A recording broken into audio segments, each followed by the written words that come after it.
Anugerah Tuhan kita boleh ada sebagaimana adanya. Memang Tuhan menolong ya, operasi. Dulu sebelumnya ada banyak hal yang harus dijalani, pemeriksaan. Beda dengan dulu kalau zaman askes gitu, tahu penyakitnya dan harus memang dioperasi langsung diperiksa. Kalau sekarang ini mesti satu periksa dulu, ulang dulu lagi. Berarti itu hampir lebih sebulan ya. Kemudian yang membuat kita juga ada rasa was-was, persiapan operasi itu harus ada darah ya, persiapan operasi, dan darah itu cukup langka karena kita coba tanya teman-teman di grup, di gereja, kalau golongan darah AB itu langka. Tapi Tuhan juga mengirimkan orang-orang bisa datang ke rumah sakit untuk donor, dan ketika operasi kita rada ini ya, ada waspada karena berulang-ulang dipanggil. Kalau ada Ibu Nelly panggil ambil darah, jadi cepat-cepat ke darah, karena memang pendarahan. Jadi memang bersyukur Tuhan tolong semua, bahkan juga Tuhan doa juga dari jemaat. Dan setelah diperiksa ternyata memang itu jadi kanker ya. Jadi kita terus berdoa dan sudah masuk stadium 3. Tapi kita harus berharap pada Tuhan.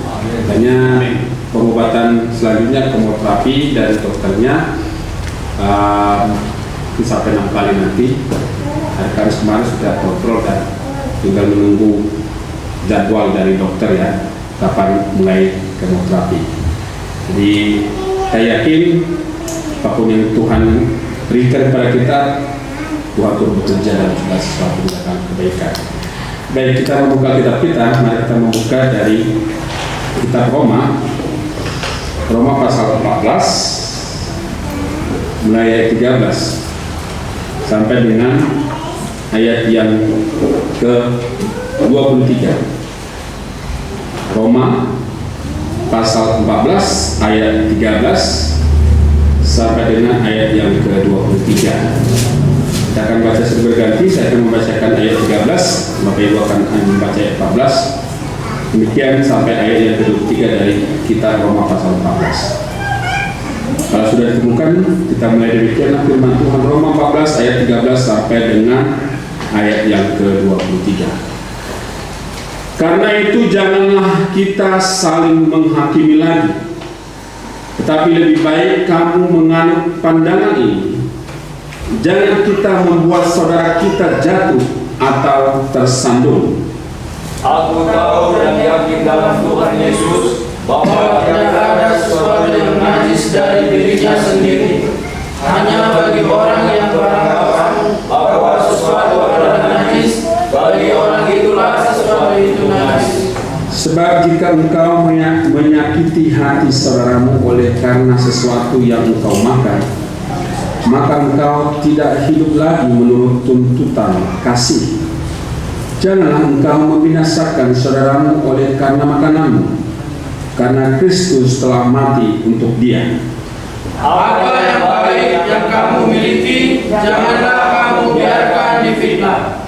Sebab kerajaan Allah bukanlah soal makanan dan minuman, tetapi soal kebenaran, damai sejahtera dan sukacita oleh Roh Kudus. Karena barang siapa melayani Kristus dengan cara ini, dia berkenan pada Allah dan dihormati oleh manusia. Sebab itu marilah kita mengejar apa yang mendatangkan damai sejahtera dan yang berguna untuk saling membangun.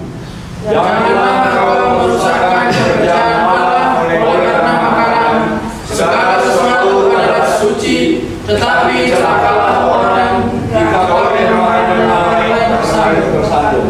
Baiklah engkau jangan makan daging atau minum anggur atau sesuatu yang menjadi batu sandungan untuk saudaramu.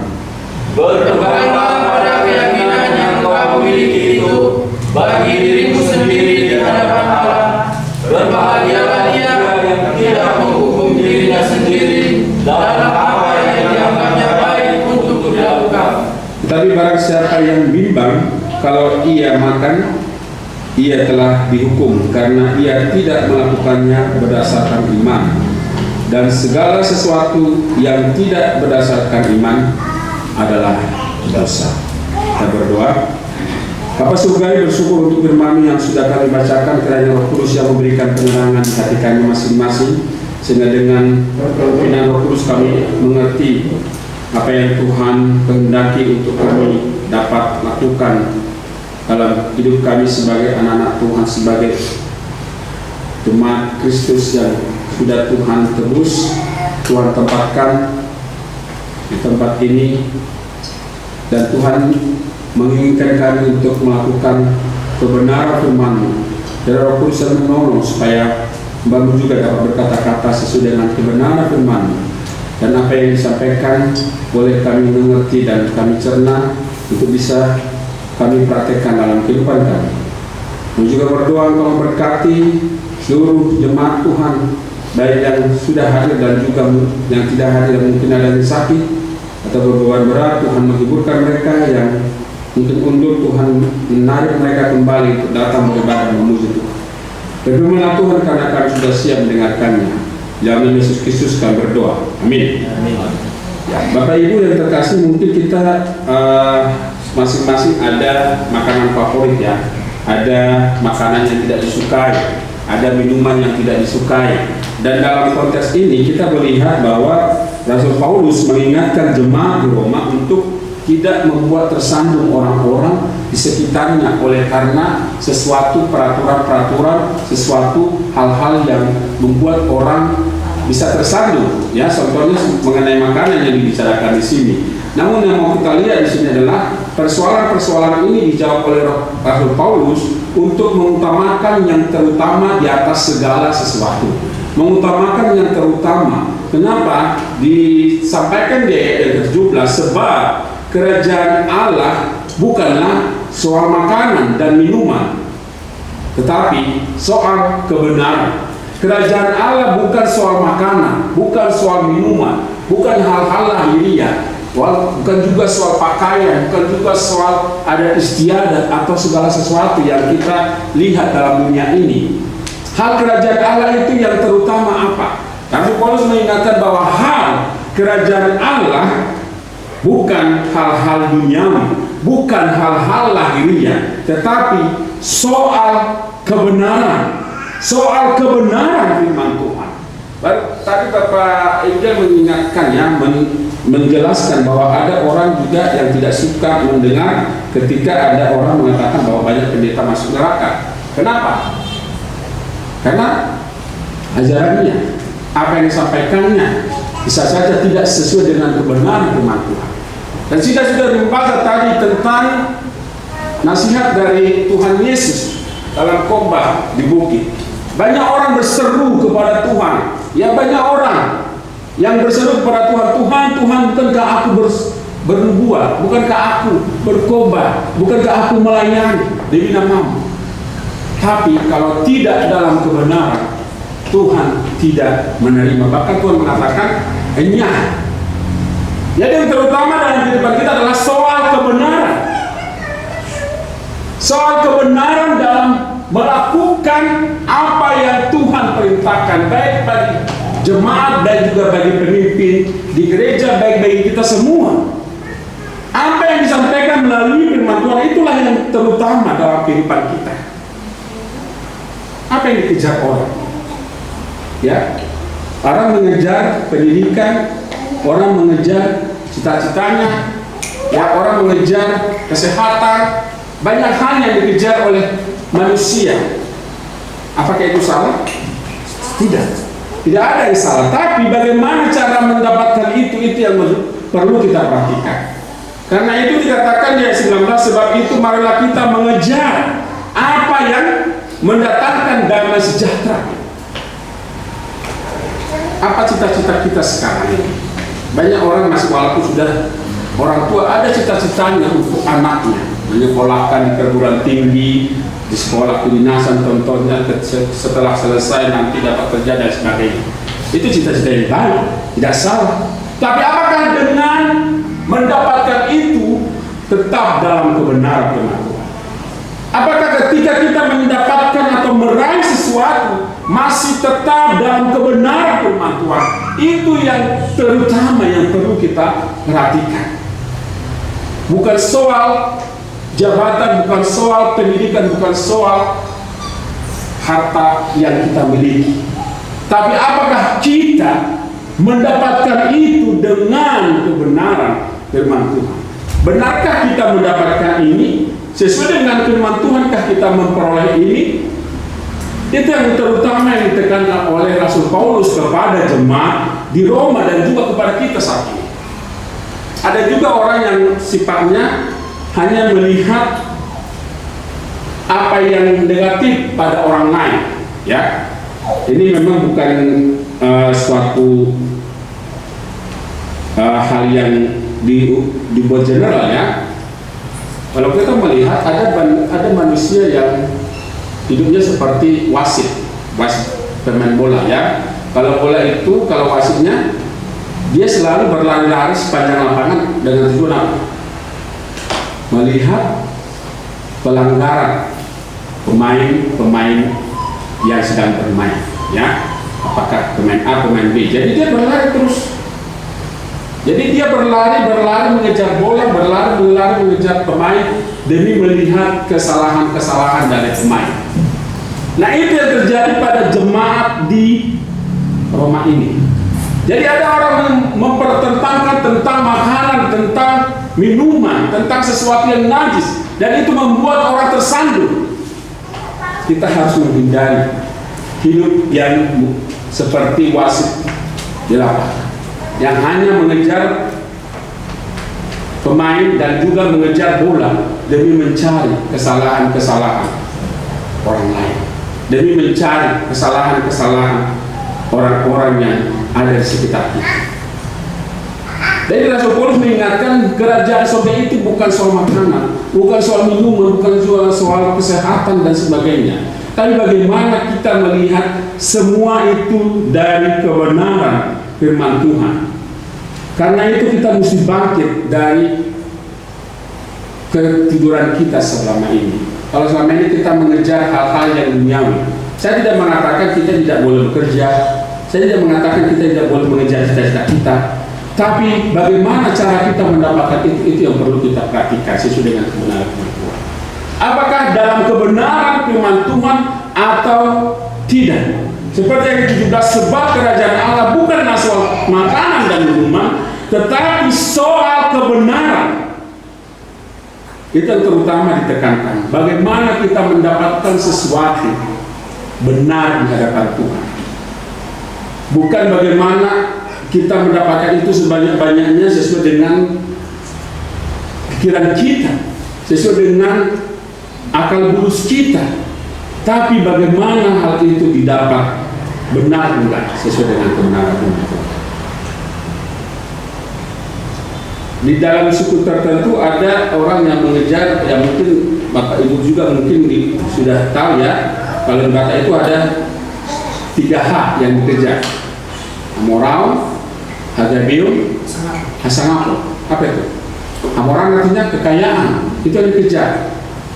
Ya, Hasangapo, ya, bagaimana dia dihormati, bagaimana dia dikagumi, ditempatkan di tempat yang lebih tinggi dari orang lain. Kemudian Hagabeo, bagaimana dia mendapatkan keturunan, ya, banyak anak cucu, itu yang dikejar umumnya. Dan juga mungkin suku-suku lain ada yang dikejar dalam hidupnya. Tapi kalau kita kaya tapi tidak sejahtera, itu menjadi pertanyaan. Tapi kalau kita misalnya memiliki sesuatu tapi itu bukan dalam kebenaran, kita tidak bisa menikmati apa yang Tuhan, apa yang sudah ada. Justru ada apa? Ketakutan. Oh, kapan ini akan terungkap ya? Justru ada ketidaksukacitaan. Tapi kalau di ayat 17 katakan selain dari kebenaran apa? Kita diutamakan adalah kebenaran. Hal yang utama itu adalah kebenaran, damai sejahtera.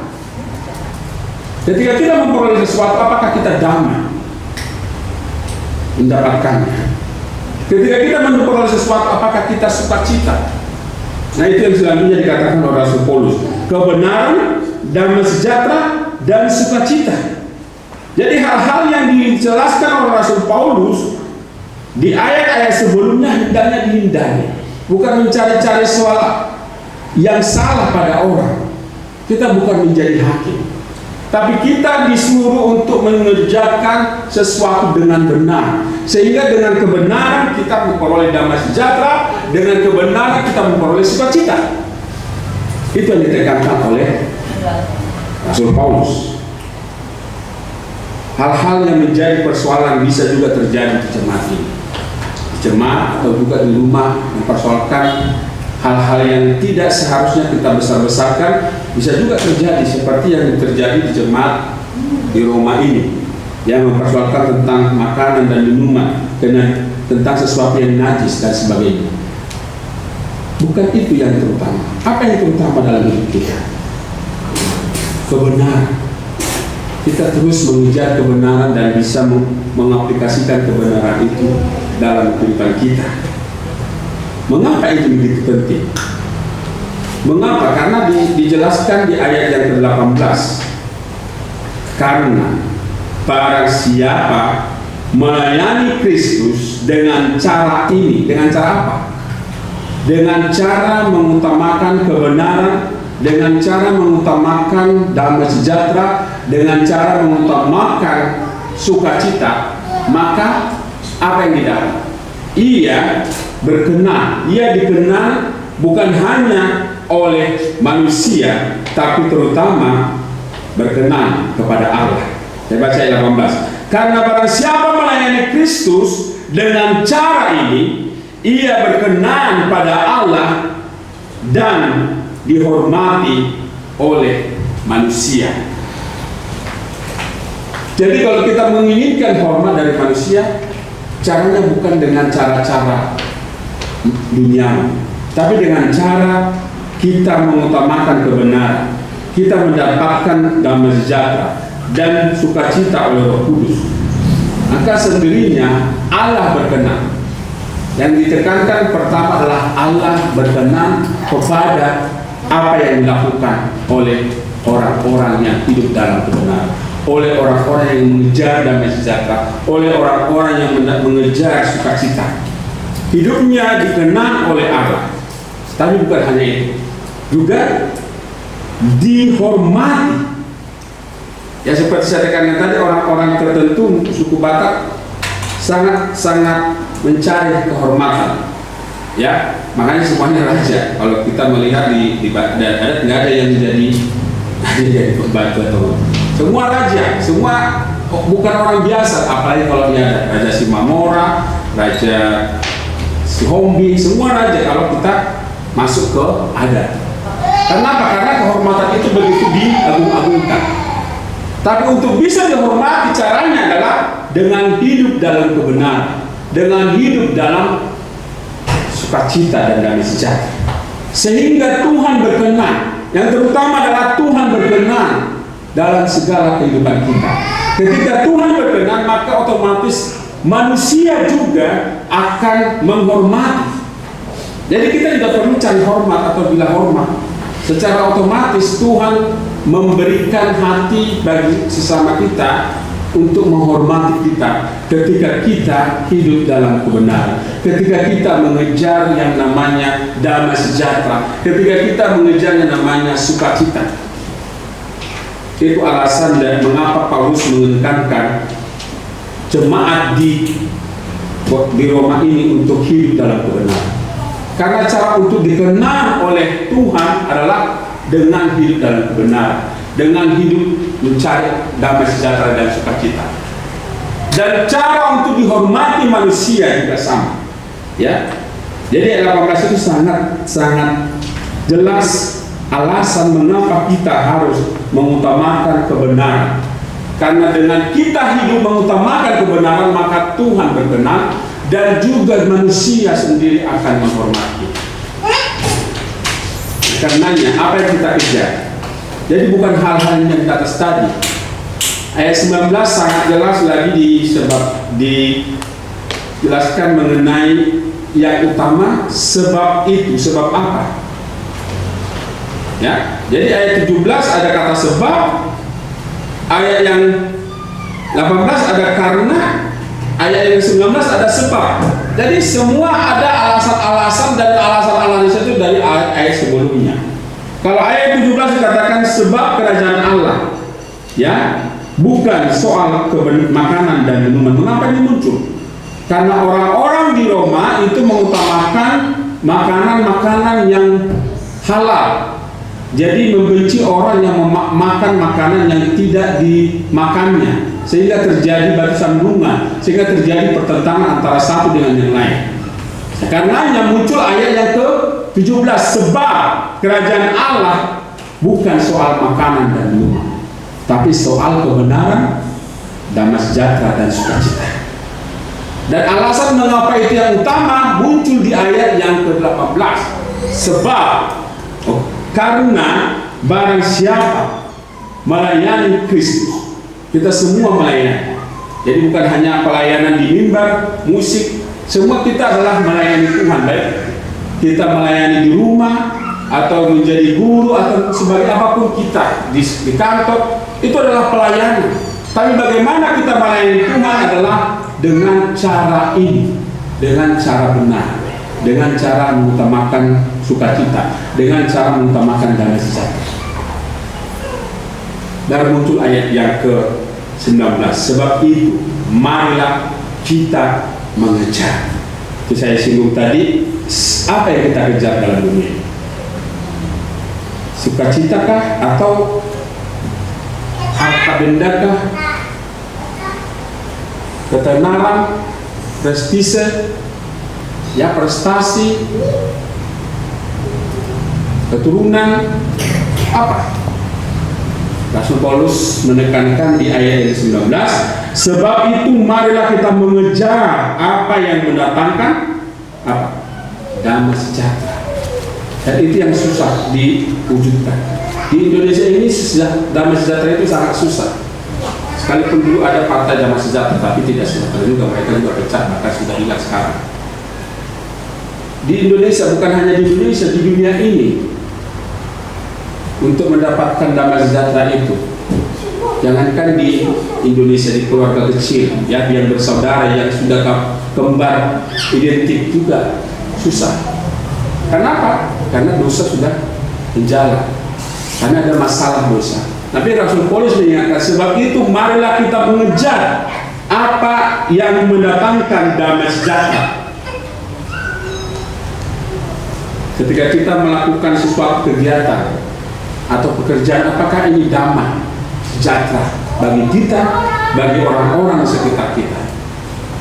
Jangan kita melakukan kegiatan justru merugikan orang lain, seperti Yunus. Yunus melakukan sesuatu, bukan hanya dirinya yang rugi. Ketika dia disuruh ke Niniwe, dia menjauh dari Tuhan. Dia pikir jauh, tapi Tuhan dimanapun ada, ya, tidak jauh. Tapi pikirnya dia jauh. Dia pergi ke Tarsus, menyewa kapal, membayar. Dari situ dia rugi, ya, harus bayar kapal. Kemudian harus menjauh dari Tuhan. Tapi bukan hanya dia sendiri yang rugi, orang-orang di sekitarnya. Ketika dia mulai masuk ke kapal itu, anehnya bisa dia tidur nyenyak. Ketika dia tidur nyenyak, orang-orang sudah kesusahan, bahkan sudah mau mati karena ombak begitu hebatnya. Akhirnya mereka membuang beban-beban, barang-barang yang di kapal itu. Tapi juga tidak ada ombak. Baru mereka melihat si Yunus bisa tidur walaupun orang lain sedang kesusahan. Yunus bisa tidur nyenyak walaupun dia menjauh dari kehendak Tuhan. Itu bisa terjadi. Kita mungkin merasa aman walaupun saya kan nggak ada yang melihat melakukan ini, walaupun itu sesuatu yang tidak berkenan di hadapan Tuhan. Enak-enak saja hidup saya. Bisa saja seperti itu pada awalnya. Tapi apa yang terjadi? Baru Yunus menyadari apa yang terjadi itu adalah karena dia. Akhirnya dia minta supaya dibuang, ya, dicampakkan ke laut. Setelah dia dicampakkan, barulah reda. Angin ribut, gelombang, kapal yang ditumpanginya bisa jalan berlayar. Tapi yang mau kita lihat adalah Yunus melakukan sesuatu yang bukan hanya merugikan dia, tapi juga merugikan orang lain. Dan akibatnya juga setelah dia rugi waktu, rugi harta, rugi juga keselamatannya. Akhirnya dia juga bisa selamat karena dia sudah bertobat. Nah, mau kita lihat sini adalah apapun yang kita lakukan, apakah itu mendatangkan damai bagi kita dan bagi orang? Bukan sebaliknya, kita merasa rugi, orang lain juga merasa rugi, walaupun awalnya kita mungkin merasa nyaman seperti si Yunus. Apakah kita mencari yang mendatangkan damai sejahtera? Bukan hanya damai sejahtera yang ditekan di ayat 19, dan yang berguna untuk saling membangun. Ada kata saling di situ. Antara satu dengan yang lain saling membangun. Ini yang Tuhan mau tekankan kepada kita semua, termasuk juga kepada anak-anak, ya, kepada siapapun yang hadir pada saat ini, supaya kita mencari yang berguna. Berguna nggak kita kalau merokok? Berguna nggak kita kalau begadang? Ya, Rasul Paulus juga dalam kitab Kolose, segala sesuatu diperbolehkan, ya. Tapi apakah segala sesuatu berguna? Ada faedahnya enggak melakukan aktivitas itu? Itu yang mau ditekankan oleh Rasul Paulus. Kalau ada sesuatu kegiatan yang tidak berguna, sebaiknya kita hindari, kita tinggalkan. Cari yang berguna, aktivitas yang berguna, yang bisa membangun iman kita, membangun orang-orang di sekitar kita, membangun orang-orang di jemaat, di lingkungan kita, di rumah atau di mana saja. Itu yang Tuhan mau tekankan dalam kehidupan kita. Ketika kita melakukan sesuatu, apa yang menjadi prioritas? Apakah hanya keberhasilan? Apakah hanya kemapanan? Bukan itu yang utama. Bagaimana cara kita mendapatkan itu? Itu yang paling penting. Bagaimana anak-anak yang di sekolah itu bisa berhasil? Apakah dia lulus di perguruan tinggi contohnya karena menyontek, atau karena dibantu orang, atau karena hal-hal lain, atau karena ada orang dalam dan sebagainya? Walaupun zaman sekarang ada namanya komputer teks ya, ada CAT yang komputer yang apa, tapi masih banyak orang-orang bisa membuat hal-hal yang membantu ya seseorang bisa. Semakin tinggi teknologi, semakin tinggi juga akal orang untuk mengakalinya. Semakin tinggi juga orang mencari cara untuk membuat teknologi itu juga bisa dihentikan, bisa dikelabui dan sebagainya. Tapi yang terutama adalah ketika kita mencari sesuatu, melakukan sesuatu, yang perlu kita ingat adalah kita melakukannya dalam kebenaran. Kita melakukannya dengan damai, sukacita, dan hasilnya ada sukacita, ada damai bagi kita, dan juga berguna. Berguna kita melakukan itu, dan itu membangun sesama kita, membangun iman kita dan orang-orang di sekitar kita. Itu yang kita mau ingat pada hari ini. Prioritas kita dalam melakukan sesuatu apa? Bukan hasil akhirnya, ya, bukan hasil akhirnya, tapi bagaimana cara mendapatkan itu. Jangan kita dibangga-banggakan berhasil melakukan sesuatu, tapi kita melakukannya dengan cara yang tidak berkenan ya kan? Karena kerajaan Allah bukan hal-hal dunia. Sekalipun kita hidup di dunia dan kita bekerja, kita harus mencari makan, mengumpulkan untuk keturunan kita, apakah itu warisan atau apapun. Tapi kita mengingat bahwa yang terutama bagaimana cara mendapatkan, supaya kita mendapatkan itu dengan kebenaran, dengan kebenaran firman Tuhan, dengan cara kita damai, sejahtera, dan juga sukacita yang dari Tuhan. Sebab itu marilah kita ada ajakan Rasul Paulus bagi jemaat di Roma. Sebab itu marilah kita mengejar apa yang mendatangkan damai sejahtera dan yang berguna untuk saling membangun. Cita-cita dari Tuhan, cita-cita dari kita juga supaya jemaat ini semakin maju, semakin banyak orang. Tapi kita perlu ingat, bukan banyaknya orang yang Tuhan lihat, tapi kebenaran. Kalau kita membaca surat yang ditulis ya di kitab Wahyu kepada 7 jemaat, hanya 2 jemaat yang tidak dicela, yaitu jemaat di Laodikia memang karena penderitaan, dan juga jemaat di Philadelphia karena mereka tetap mengasihi Tuhan. Akhir-akhir ini kita melihat banyak jemaat-jemaat yang mengutamakan jumlah, tapi dengan kompromi, dengan tidak memegang kebenaran. Tuhan ingin supaya kita seperti jemaat di Philadelphia, walaupun kekuatan kita tidak seberapa, tapi kita berpegang kepada kebenaran. Itu yang terutama yang Tuhan mau tekankan dalam kita membangun jemaat, dalam kita mencari jiwa-jiwa dan membawa jiwa-jiwa ke tempat ini. Bukan kita menjanjikan sesuatu yang di luar kebenaran firman Tuhan, tapi kita menjanjikan kebenaran firman Tuhan yang akan membangun orang-orang, yang akan membangun jemaat di tempat ini.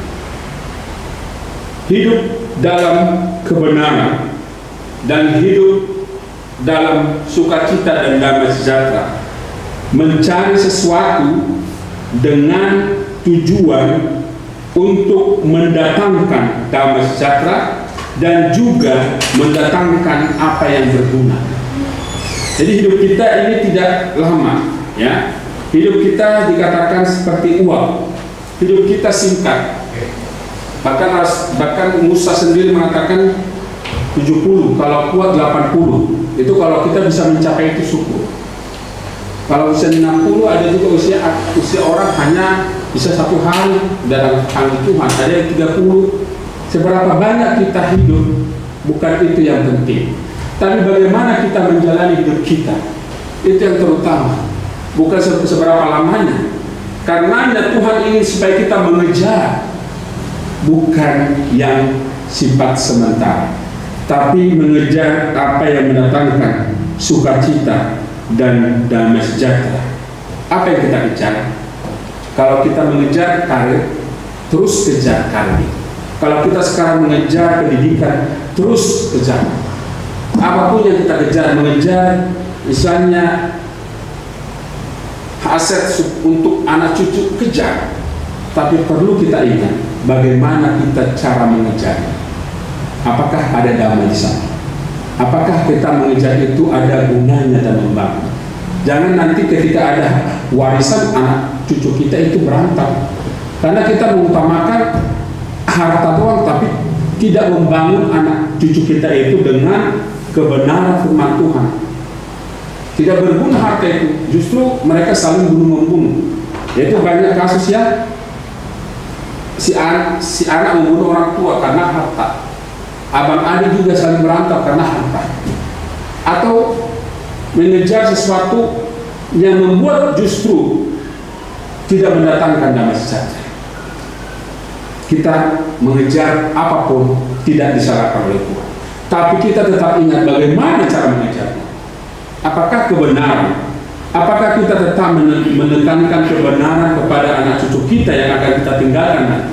Itu yang terutama, bukan bagaimana ada aset bagi dia nanti ketika dia sudah dewasa atau ketika dia berkeluarga. Bukan salah, tapi yang terutama adalah bagaimana investasi yang terutama bagi anak cucu adalah kebenaran. Itu yang ditekankan oleh Yohanes ya. Kalau kita membaca 3 Yohanes, bagiku tidak ada sukacita yang lebih besar daripada mendengar bahwa anak-anakku hidup dalam kebenaran.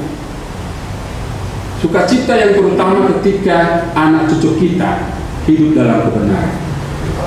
Hidupnya benar, walaupun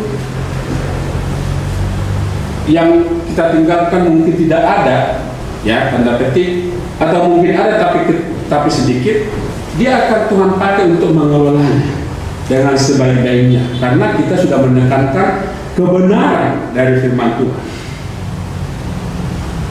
Kita melihat ketika kita melakukan itu semua, Tuhan ingin supaya kita tetap menjaga kebenaran. Bahkan ada larangan di sini ayat 20 sampai selanjutnya. Janganlah engkau merusakkan pekerjaan Allah oleh karena makanan. Segala sesuatu adalah suci, tetapi celakalah orang jika oleh makanannya orang lain tersandung. Memang konteks yang di sini yang dibicarakan oleh Rasul Paulus adalah soal makanan dan minuman. Tapi mungkin dalam dunia, dalam aplikasinya yang kita sedang hadapi sekarang bukan soal makanan. Kalau makanan kita mungkin sudah tidak ada pantangnya atau tidak ada yang najis. Tapi ada hal-hal lain yang bisa kita pertentangkan yang tidak hal prinsipil ya dalam kehidupan kita, dan kita hanya berkutat di sana tanpa melihat mana yang penting yang harus kita kerjakan, yang harus kita kejar dalam hidup kita, yaitu kebenaran, damai sejahtera, sukacita, mencari yang berguna untuk bisa saling membangun. Dan mungkin mengenai cara berpakaian, bisa juga cara bicara dan sebagainya. Ada yang mungkin hal-hal yang tidak prinsipil yang kita saling perdebatkan. Tapi kalau mengenai kebenaran, memang kita harus bukan memperdebatkan, mempertahankan apa yang benar sesuai dengan kebenaran firman Tuhan. Nah, kalau kita melihat itu, maka kita akan dikenal Tuhan. Itu hasilnya, dikenal Tuhan dan dihormati manusia. Hasil dari ketika kita mencari kebenaran, mengutamakan kebenaran, sukacita, damai sejahtera, dan berguna untuk bisa saling membangun, hasilnya ada di ayat 18. Ya, saya ulangi lagi di ayat 18. Karena barang siapa melayani Kristus dengan cara ini, ia berkenan pada Allah. Ia berkenan pada Allah dan dihormati manusia. Mau dikenal Allah, mau dihormati oleh manusia, mari kita melayani Tuhan, melakukan segala sesuatu dengan cara hidup dalam kebenaran, hidup dalam sukacita, dan mendatangkan damai sejahtera bagi sesama kita, dan mendatangkan hal yang berguna yang dapat membangun, bukan hanya membangun iman kita, tapi juga membangun orang-orang di sekitar kita. Hidup kita singkat, mari kita mengisi hari-hari kita. Ya, dalam kitab Efesus dikatakan hari-hari ini adalah jahat. Jadi pergunakanlah waktu yang ada. Kenapa? Karena hari-hari ini adalah jahat. Kenapa hari ini adalah jahat? Dunia bukan semakin baik, sekalipun teknologi semakin baik. Dunia bukan semakin memberikan dampak yang positif bagi kita, walaupun banyak hal-hal yang bisa kita nikmati dibandingkan kita di tahun-tahun sebelumnya. Tapi hari-hari ini jahat, singkat dan jahat, ya. Makanya dikatakan redeem. Ya, redeem artinya selamatkan hari-hari kita. Jangan kita membuat sesuatu sehingga kita menyesal, ya. Menyesal tiada guna, karena hari-hari yang kita lalui tidak bisa dikembalikan lagi. Mungkin kita berpikir ketika melihat foto kita atau video kita di masa lalu, aduh seandainya tahun ini saya lebih giat ya belajar, seandainya waktu itu saya melakukan ini dan itu. Ada seandainya, tidak bisa lagi, tidak bisa dikembalikan ke hari-hari yang sebelumnya. Tapi kita mengejar yang di depan, yang itu yang dikatakan oleh Paulus sendiri juga melupakan apa yang di belakang. Aku melupakan apa yang di belakangku. Jadi yang di belakang itu tidak perlu disesali lagi. Kenapa? Karena sudah berlalu. Tapi mengejar apa yang di hadapan, mengejar apa yang bisa diraih demi masa depan yang lebih baik sesuai dengan kebenaran umat Tuhan. Kiranya Tuhan menolong kita dalam setiap hari-hari kita. Dunia ini akan semakin jahat, ya. Kita mendengar juga COVID sudah sempat turun, tapi naik lagi. Ya, saya dengar dari mungkin ada level-level lagi, nggak tahu saya, Pak, level 2, level 3. Ya, dunia ini memang seperti ini, makin jahat. Tapi kita mengejar kebenaran supaya kita bisa mendatangkan sukacita dan damai sejahtera, dan mengejar apa yang berguna untuk bisa kita saling membangun di antara sesama kita. Amin, kita berdoa. Bapak Surga, kami bersyukur untuk firman-Mu mengingatkan kami kembali supaya kami mengutamakan apa yang Tuhan inginkan dalam kehidupan kami.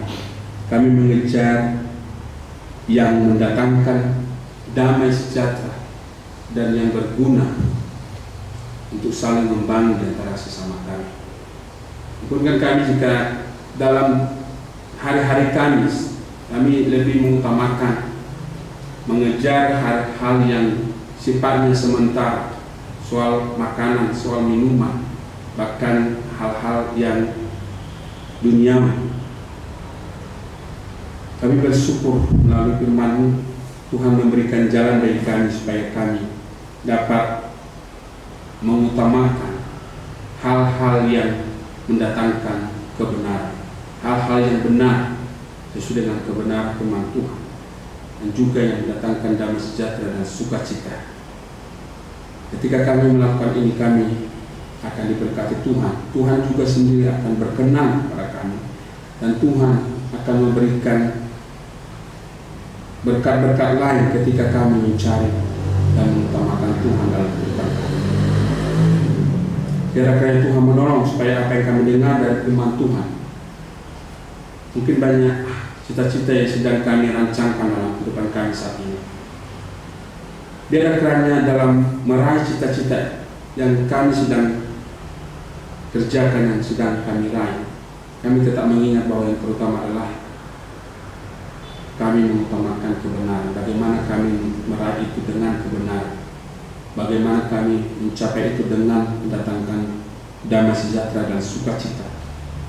Dan ketika kami menyadari bahwa cita-cita kami mungkin juga hanya demi kepuasan jasmani kami, mungkin itu tidak sesuai dengan kebenaran firman dan tidak berguna bagi diri kami atau bagi orang lain. Biarlah kami melupakan cita-cita yang bertentangan dengan kebenaran firman Tuhan.